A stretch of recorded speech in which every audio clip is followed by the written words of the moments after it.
Welcome back to America Talks Live. I'm Miranda Kahn. Last week, we told you all about Hillary Clinton's new book tour for her memoir called What Happened, where she unpacks her loss to Donald Trump during the 2016 presidential election. That book comes, though, out in a week from now. Prime tickets to Hillary's book tour, are you ready for this, will cost you, well, it's kind of pocket change, just over $2,000. But you will also get a photo with Hillary's backstage meeting her, plus a signed book. And to be fair, there are some cheaper general admission tickets, some costing between $50 to, $400. All right, several people and publishers balked at the high ticket prices, but now Clinton's book has come under fire for different reasons, and that's where we want to bring in Edward Klein. He is the New York Times best-selling author of the book, Guilty as Sin. He's also the former editor-in-chief at the New York Times Magazine. Ed, always good to have you. So you write in your new blog post on Newsmax.com and on your website that people are laughing at Hillary's very serious book. Tell us more. Well, the worst thing that can happen to a serious book, as I've written in this new blog post on Ed Klein Confidential, is if people start laughing and ridiculing you for making a fool of yourself. And I think everyone agrees, even some of her former great supporters, that what happened to what happened is kind of a joke, because Hillary, as usual, is blaming everybody but herself for her loss and is trying to excuse herself. And the last I've heard, she's blaming Bernie Sanders now for giving Donald Trump the crooked Hillary idea. Now, I listened to some of the excerpts from that, and we won't play them right now because we've played them a couple times. I thought it's more her voice when she was reading it to me, and just some of the things that I heard.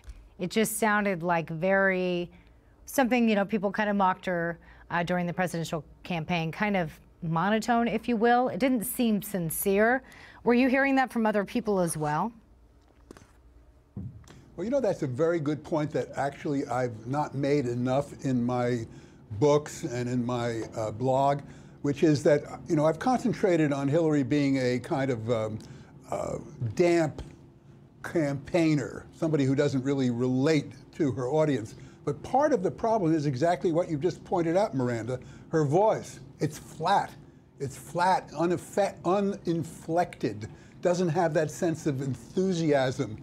You can go to the left, Barack Obama, who was really a very good campaigner, or Ronald Reagan, or Bill Clinton, or, you can name, obviously, our current president, Donald Trump. They connect with their audience. Hillary's voice, as well as her manner, her speaking manner, even how she looked and her gestures were so wooden that they didn't connect. And it seems like it became even worse, and maybe that's just my perception, but I don't remember coming off that scripted, that robotic back in the 90s when her husband was in office.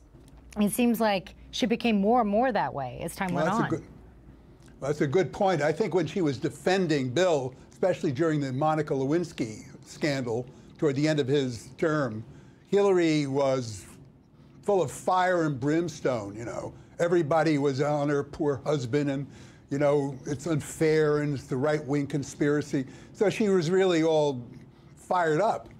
But she never got fired up during the presidential campaign. She tried to, but it always looked phony. It always looked like it was put on.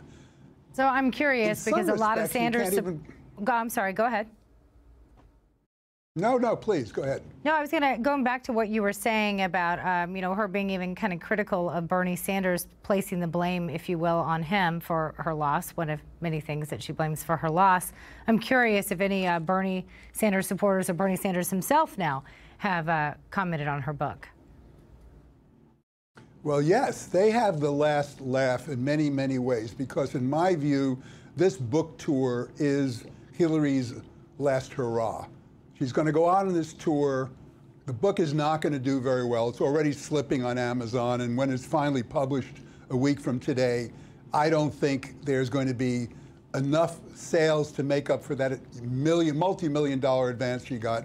And she is almost visibly beginning to disappear as a major player in the Democratic Party. The party is being taken over clearly by Bernie Sanders, Elizabeth Warren, Kamala Harris, the far left of the party, and Hillary is becoming increasingly irrelevant. They don't want her back at the center of the resistance, so-called resistance movement, and they sure as heck do not want her to run again in 2020. We'll see what happens. Ed Klein, thanks so much for your time today. Always good to have you. Thank you. And again, Ed is the best-selling, New York Times best-selling author of the book, easy for me to say, Guilty as Sin. And you can visit Newsmax.com to read his latest blog. Please do. All right, so Attorney Jeff Sessions announced the end of the amnesty program for illegal immigrants who came to the country as children. These were children that were brought in. Some of them, this is the only country they've ever known. And now he's going to kick the can to Congress to decide what to do with the policy next. So we've been asking you all day whether or not you support the president's decision. We're going to air some of your comments and maybe take some of your calls coming up after the break.